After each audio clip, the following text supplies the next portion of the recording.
It's time for business news with Richard. There's big money in breakfast, Richard, and now another fast food chain is trying to get a slice of that pie.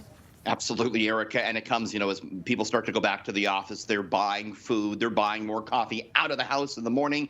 Yeah, Wendy's wants in on that. Wendy's is now, in the next couple of days, going to open up its restaurants in the morning for the first time, and they're going to serve breakfast. And they release their menu.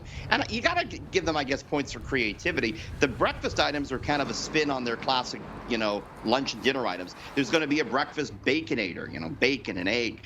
There's going to be a frosty chino. They're famous for their frosty, ice cream dessert. They're going to have a coffee version of that. The reason they're likely doing this is analysts tell me the breakfast day part in Canada for fast food is worth $28 billion. But the question is, can Wendy's take on the likes of Tim Hortons and McDonald's? The company tells me it thinks it can.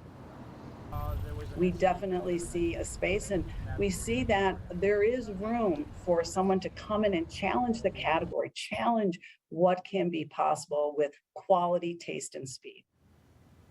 It's going to be tough, obviously, to battle Tim Hortons and McDonald's, who are very established in the morning. The good economic news here, Erica, is that Wendy's is in the middle of hiring 1,500 workers across Canada to staff the restaurants in the morning. Yeah, okay. And the cost of borrowing money is going up, and this wasn't your ordinary rate hike, Richard. So for once, Erica, it's good that you and I are millennials and don't have a mortgage. This is a good thing for once. Because it's going up, I'm afraid. Bank of Canada today, Erica, it did what we were expecting it to do, hiked its interest rate by 0.5%. It now stands at 1%. What is the Bank of Canada interest rate, you might be asking? Well, it's how much interest the Bank of Canada wants to charge commercial banks to lend each other money overnight to settle balances. This overnight lending rate, as it's called, helps set the rates charged for things like loans and mortgages. So if you have a variable rate mortgage, it's likely going up 0.5%. How much more money are you on the hook for? Generally speaking, it's going to cost you about $500 a year more for every $100,000 of your variable rate mortgage. So you can do the math. But that's just as it stands now. Erica, the Bank of Canada, said today to brace ourselves for more interest rate hikes this year. All right, and finally, the crypto markets have become a trendy spot for some investors, but it's definitely not for everyone, Richard.